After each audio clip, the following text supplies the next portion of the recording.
What's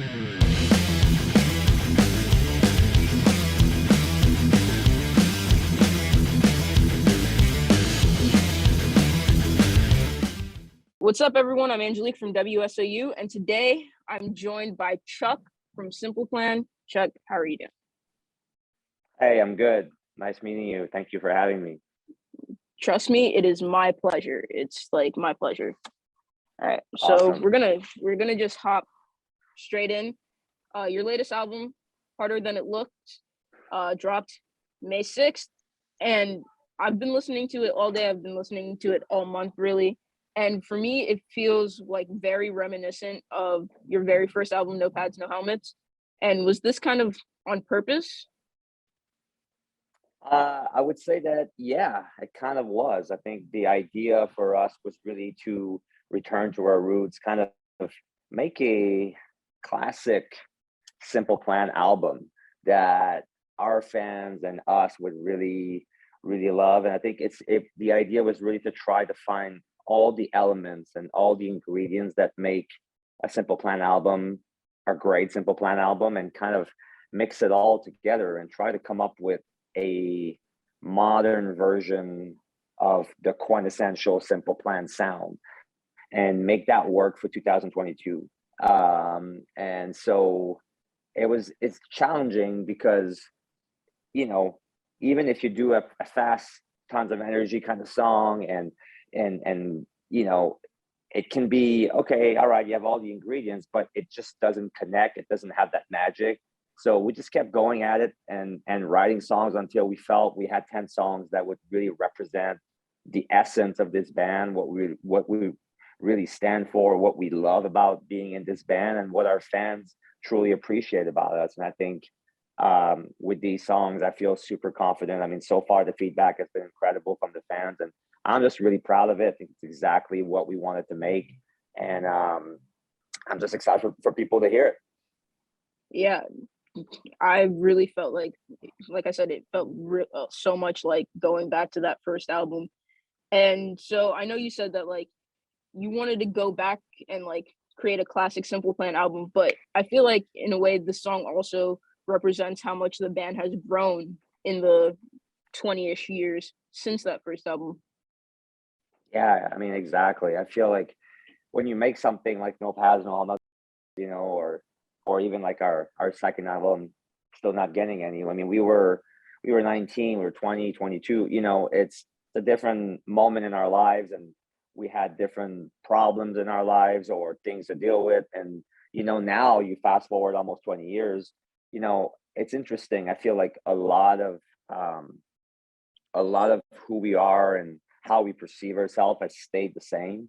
But at the same time, our circumstances and our lives have evolved a lot. I mean, we have kids now, or, you know, so it's a complete different type of like life situation. So I think the idea was really to still hit on the same themes that we have in the past, because I feel like these themes, they carry over in your entire life. You know, like you're going to struggle and have some problems when you're in your late teens and or early 20s, and you're going to have some challenges when you get older. And I think in a way they are different, but fundamentally they can be pretty similar, you know.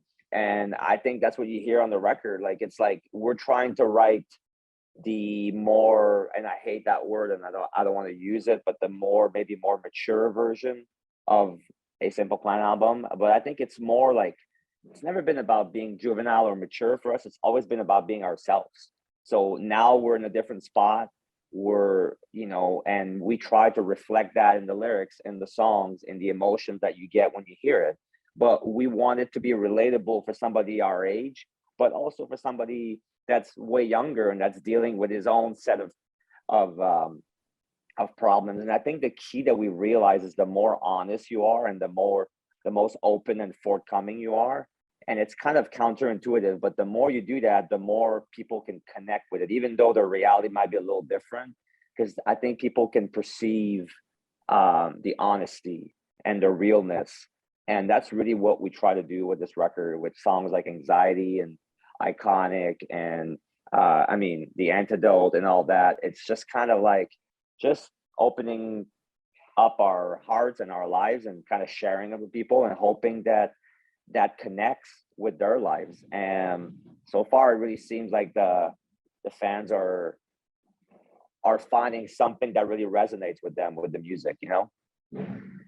Yeah, definitely. So speaking of songs that have resonated with people, I'm gonna give you a direct quote from one of the other DJs here at WSOU. He says to ask you about the song too, because as a child of divorce, that one made his heart shatter. And so, can you Yeah, explain a little bit about the process behind that one? yeah, that's one of my favorite songs on the album. Um, I think it's the one that is it makes me think of Perfect, one of the songs that we had on No Pass No Home or Untitled or Save You or this song Saved My Life. It's in the vein of like we always have on every album one or two songs that I don't know, I feel like are really powerful and really moving. And this one, it's interesting because we all come, well, at least Pierre and I, the songwriters of the band, like we come from families that are still together, so we didn't experience it. But as parents now, I was and dealing with friends who are getting divorced and dealing with even in our own lives, like you know, having difficulties with your partner and trying to work it out and everything, and try to be the best parents you can be. The way that we wrote the song is that I started imagining what would happen if you know we couldn't work out our differences and we would have to do this to our son. So I kind of put myself in my son's shoes, I guess. He's only 6.5. So, but I tried to imagine what the impact or the consequence or how that would feel if like he couldn't have his two parents. And I mean, it was kind of wild and it was actually not the most pleasant to imagine like what would happen. But at the same time, it was like, oh man, that really hit home for me. And it was like, oh, like I will do anything I can for that not to happen. And I really hope that I can, you know, and it's tough because it's two people and it's not an easy situation, but I really hope that we can be like like the family that we should be with him, you know what I mean? And so that was kind of the idea behind the song. And it's kind of just kind of projecting myself like, oh, what if this happened? How would he feel? You know, and that's the perspective, that's the point of view that we wrote the song from. And I think it's kind of interesting. It's a bit different. But I when people hear it, they all feel like, man, this is exactly how that felt for me, you know. So that's always a good compliment and a good sign, you know. Yeah. And so, would you say that two is one of your favorite songs on the album, or would you say it's something else? No, it's definitely special for me. Like I like once we wrote that one, I felt like we had something really that would be meaningful to people and that they could relate to. I mean, it's hard. Like honestly, I love the record. There's only 10 songs on it, so we didn't go and put out like 20 songs, and half of them are just there as fillers. Like we really believe like any of these 10 songs could have been the first single or could have been like you know like the the favorite song of a fan or of us. But I also really excited about Iconic. I think that one is it's like we're so anthemic and it feels like the kind of song that's really inspiring and that can be like kind of empower people and make them feel like they can achieve something special, they can be exceptional, they can reach for their dream, they can be really who they want to be, they can be like authentic and like themselves, and that's enough and that's okay and that's and I think it's kind of like trying to inspire people to push themselves and in whatever they do, whether it's could be sports, but it could be also fashion, it could be whatever their passion is, and just kind of just go for it and try to aim to do something special. Um yeah, so I think that's super exciting, that's inspiring. I love like A Million Pictures of You. I think is a classic Simple Plan song. Like, so I love the melodies. I love the it's pop punk, but I don't know, it feels fresh and special. And I also love Slow Motion. I think I'm super excited about. Yeah, I don't know, man. Like that has like a sort of like a new wave kind of 80s kind of throwback. Like it feels like the end of end of a movie, like the credit when they roll, you know.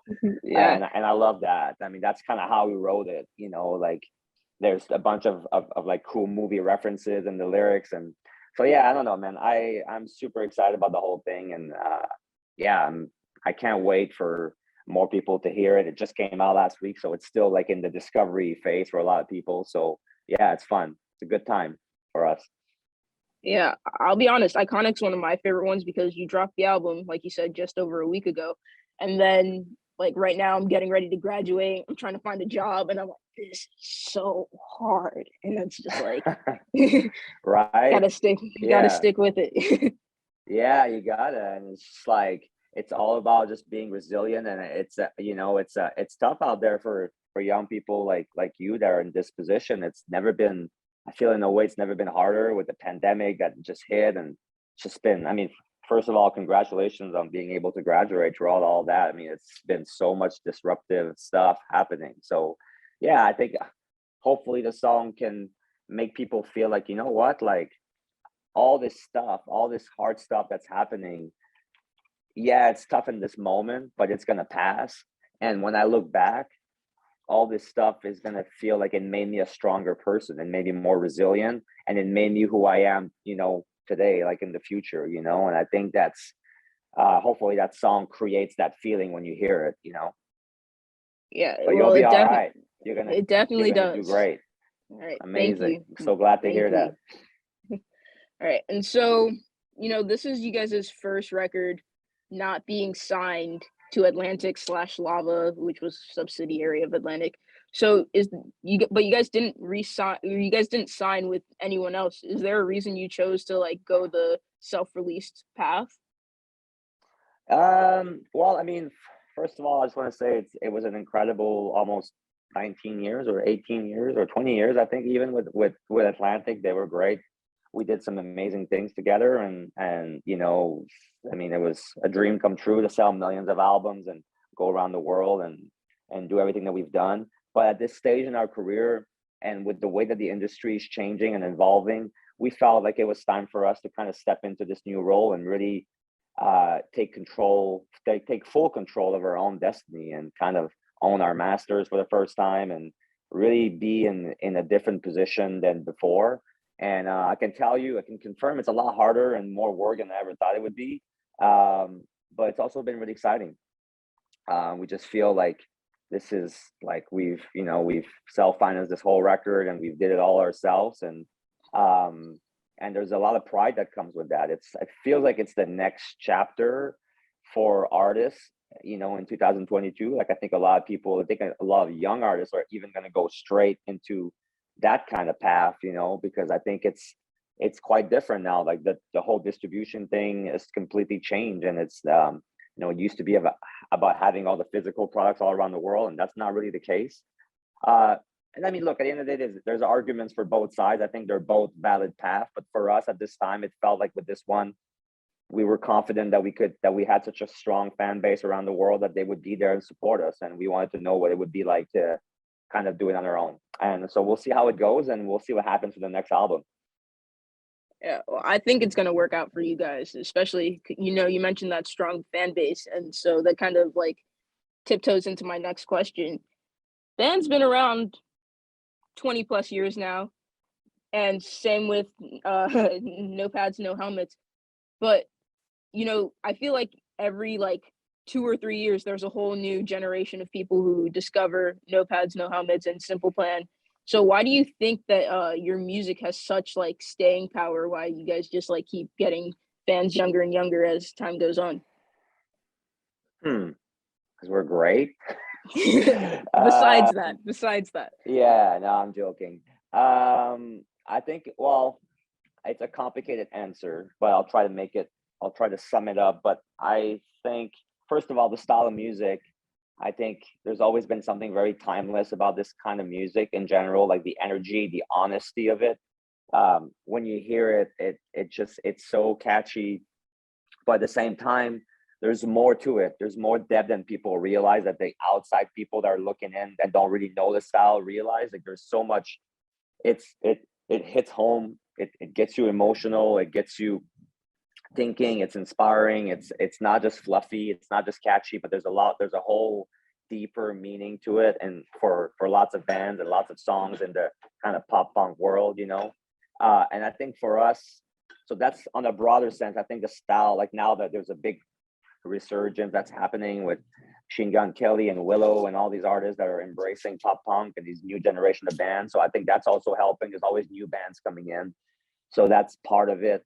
And I think when they discover these new artists, they go back and they want to know who influenced them and how this whole scene started. And we've been lucky to be a part of the early 2000s sort of, like the scene, and with Psalm 41, Good Charlotte, Blink, all that. So I think now with streaming services and everything, you have access to all of it right there, so people can become fans in one day, which is pretty incredible.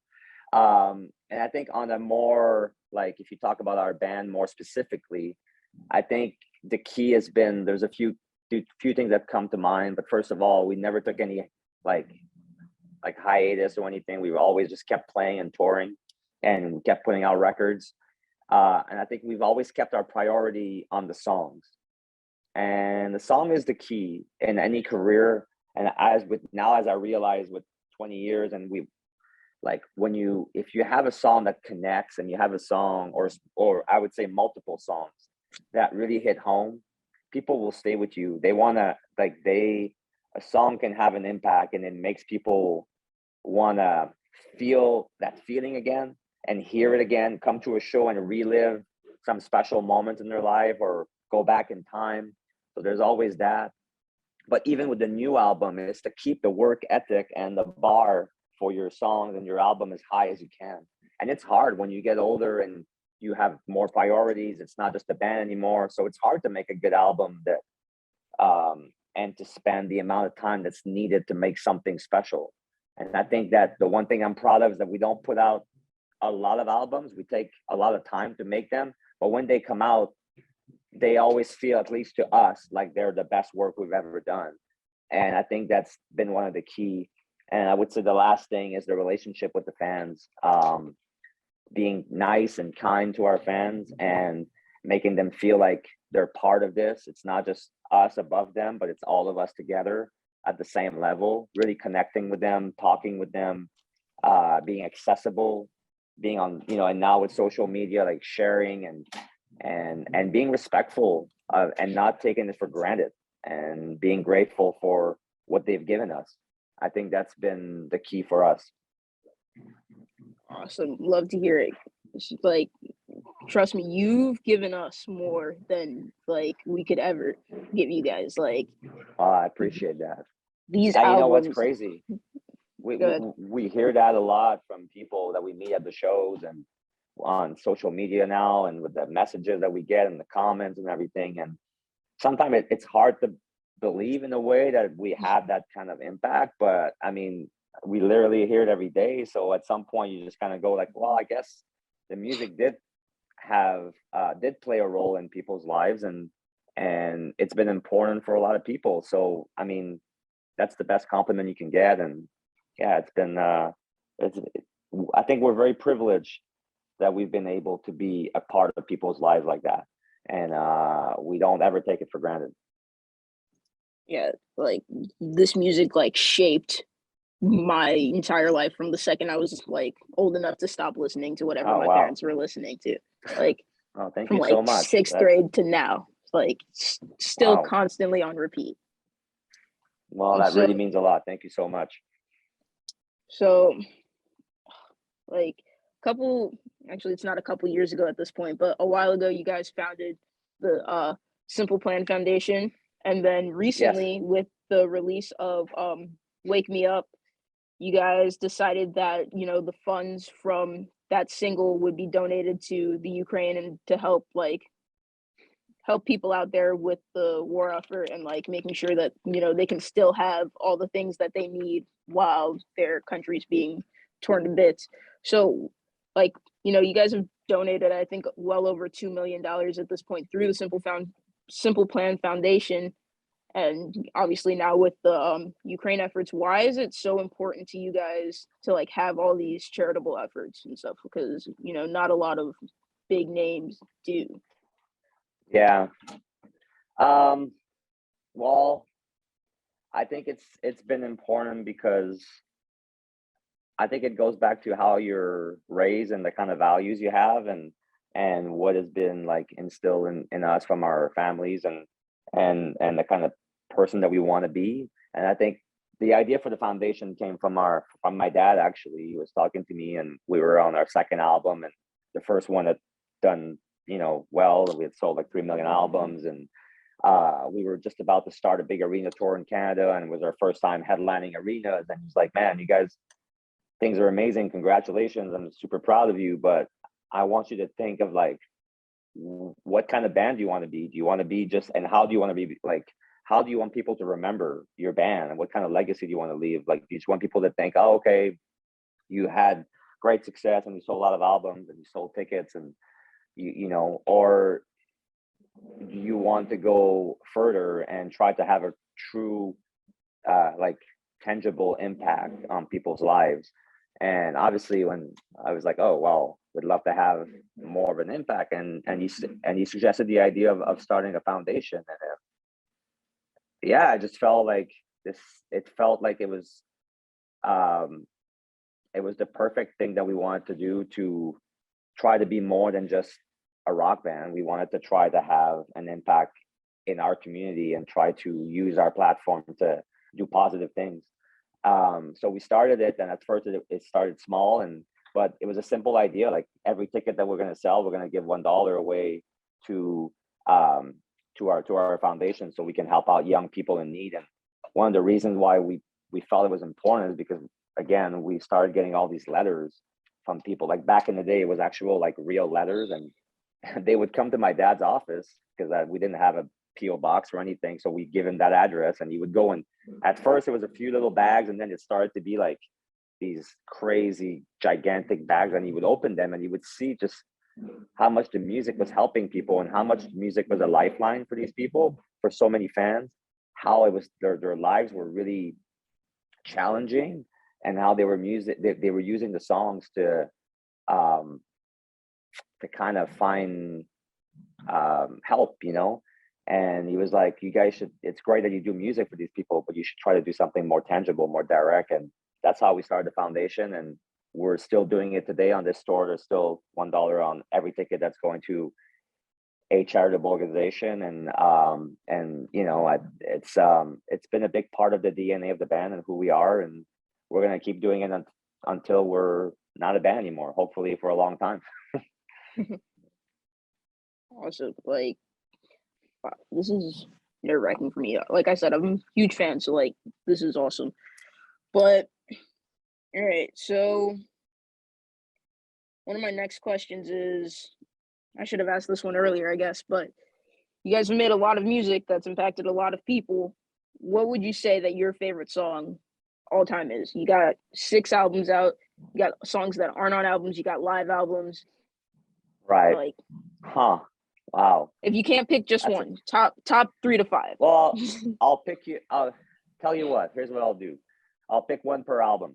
And it's Okay. gonna be like my favorite, but also I think the one that's the most important for the band on each album. That's been like the sort of the key song that has shaped, our career. So on the first one, I would say my favorite song is Perfect, because it's the most personal we ever wrote, that I ever wrote. It was about explaining to my parents that I was going to drop out of law school and I was going to be in a band, and I did, and they were so supportive of our band and our music, but for them it was a hobby. It was never possible to be doing this on a professional level and to make your living doing that. And so we had many long difficult conversations about it, and how I was just trying to explain to them how important it was for us, and how like we couldn't live with ourselves if we didn't try.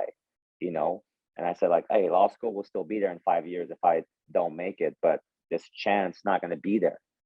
And again, it ties up to the whole I like iconic thing. Like I want to do something special. I want to be something exceptional.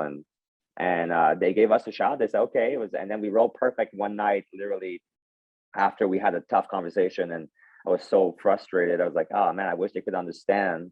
I'm sorry, I can't be the way you want me to be. I can't be exactly what you had in mind, whatever expectation that you had.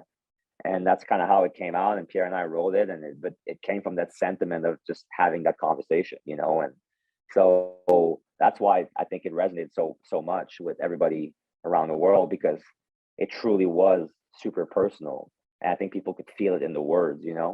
So that's the one for the first record. Second record, I would say my favorite on the second record. Well, maybe I think the most special one for the band was "Welcome to My Life." That really, like, it's one of our like signature songs that everybody knows around the world. Whenever we play it, that's the one that goes off. But I would say that my favorite on the album was maybe "Shut Up." I thought like that was like, I don't know, just like a nice little pop punk nugget. It was so fun. On the third album, that's pretty easy. Actually, it's not easy because there's so many good ones. My son loves "Take My Hand." That's his favorite song now. So we played that a lot in the car. He's always asking me to hear that. He loves that one. It's his favorite. So I really like it. I love playing it live. And I would say also "No Love." It's kind of like a song that people don't talk about. It's a little bit under the radar, but I just thought it was really emotional and cool and a different theme for us and interesting. The fourth record, "Get Your Heart On," I would say loser of the year for me personally. I just think it's just fun, and it's super high energy, and it's a really cool lyric, different. It's a nice twist on the lyric. I like that one. But obviously the big song was "Summer Paradise," and it changed our career because it gave us a chance to have a hit like 15 years into our career, which was amazing, and was like a number one in Europe and Australia and Canada. And it also opened up all the possibilities for Simple Plan, like to do a song with Sean Paul. Like if you told me that we would do that in 2002, I would have laughed and said, "You crazy? There's absolutely no chance." And then somehow we have a song with Sean Paul, and it's like a reggae song, and and it's huge. So it was kind of like, it was interesting. I think it opened up a lot of doors for us to do different things.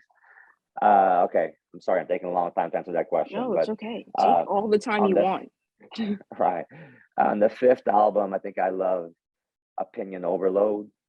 Just pop punk, heavy song, really cool. And on this new record, well, I kind of already answered that, but I feel like I'm going to go with "Iconic." All right. Listen, those are all great choices. Like, I Thank you. What's agree. your favorite? Oh, okay. All right. I can't remember the track list for every song, but I think my number one song right now is "I'm Just a Kid." Oh, nice. Yes, of course. Yes, It good switches choice. between "Welcome to My Life" and "I'm Just a Kid" constantly. All right, All two right. classics for us. Yeah. Love it. So obviously, we're doing this interview to kind of promote the Blame Canada tour, and you guys are on tour with Sum 41, Derek, all those awesome guys, and you're telling us to blame Canada for having you, but personally, I think we should be thanking Canada. Like, thank you, Canada. Yes. We can blame Canada for Justin Bieber, but we'll thank Canada for you guys. Well, awesome. I appreciate that. Thank you. It's just kind of like a tongue. It's kind of interesting and funny that the two bands from Canada that never toured together are finally doing it. So I think it was Derek's idea to come up with the name of the tour, and it's quite clever. I like it. It is very clever, but you guys have been a band for a long time, and you've toured the New York, Pennsylvania, New Jersey, tri-state more than a couple times. So what's your favorite thing about, coming to this part of the US? Oh man, a lot. I just love the vibe.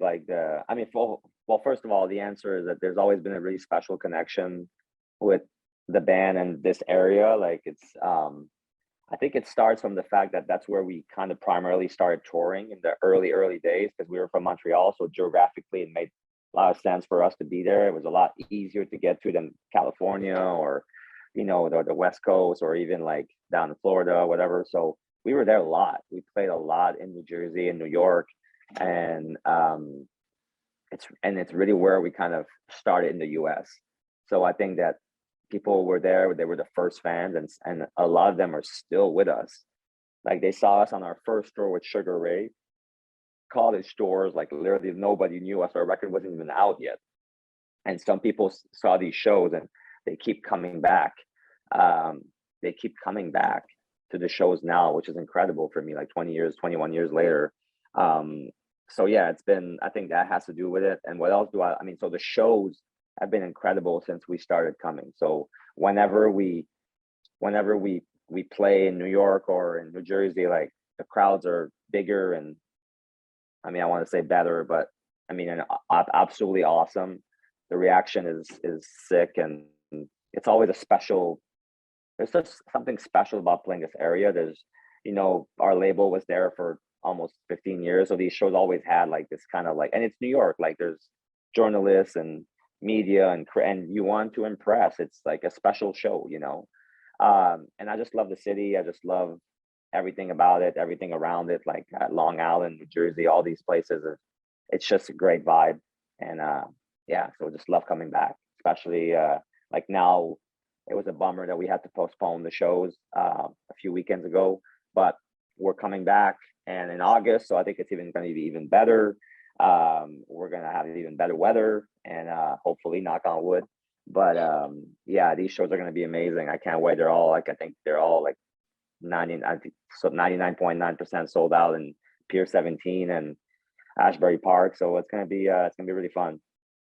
Yeah, so we have people who won tickets through SOU to the show at the Stone Pony Summer Stage. So SOU amazing. People will definitely be there. I'll definitely be there. And then, my final question, because we're running out of time a little bit. Is there anything else you want to say? Like, floor is yours. It's all you know.